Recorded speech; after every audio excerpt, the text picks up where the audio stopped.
ஐயா, நான் 2012 பணி ஓய்வு பெற்றேன். நான் ரிட்டையர்டு விஏஓ. எனக்கு இந்த வாக்காளர் பட்டியல் சம்மந்தமாக இருக்கிற குளறுபடிகள், எப்படி எலெக்ஷன் நடக்குது, என்னென்ன எலெக்ஷனில் தவறு நடக்குது அப்படிங்கிறது பூராமே எனக்கு நல்லாவே தெரியும்.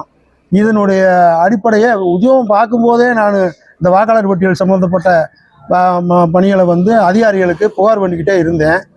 ரிட்டையர் ஆனதுக்கு பின்னாடி அதிலிருந்து இப்போ வரைக்குமே நான் புகார் பண்ணிக்கிட்டே இருக்கேன். வாக்காளர் பட்டியல் பூரா தப்பு, தமிழ்நாட்டில் இருக்கிற வாக்காளர் பட்டியல் பூரா தப்பு. அதனால கிட்டத்தட்ட 30-35% போலி வாக்காளர்கள் இருக்காங்க அப்படின்னு சொல்லி 38 கலெக்டருக்கு, தமிழ்நாட்டில் இருக்க 38 கலெக்டருக்கும் நான் புகார் பண்ணிக்கிட்டே இருக்கேன். எல்லா கலெக்டர் ஆஃபீஸ்லையும் என்னுடைய புகார்கள் இருக்கு. அதுல இருந்து பதிலும் எனக்கு வந்திருக்கு, நாங்கள் சரி பண்றோம்னு சொல்லி. ஆனா இதுவரைக்கும் சரி பண்ணவே இல்லை.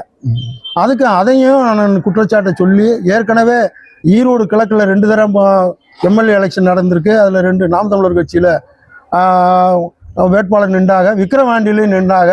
எல்லா இடத்துக்குமே நான் போய் இந்த சம்பந்தம் வாக்காளர் பட்டியல் பூரா தவறா இருக்கு, தேர்தல் நடத்துறது முறைகேடு நடக்குது அப்படின்னு சொல்லி நான் அவங்களுக்கு கட்சிக்காரருக்கும் சொல்லியிருக்கேன், அதிகாரிகளுக்கும் எல்லாருக்கும். விழுப்புரம் ஆர்டிஓ, ஈரோடு கிழக்கு மாநகராட்சி கமிஷனரு, கலெக்டர் எல்லாருக்குமே புகார் பண்ணியிருக்கேன். ஹைகோர்ட்டுக்கும் புகார் பண்ணியிருக்கேன்.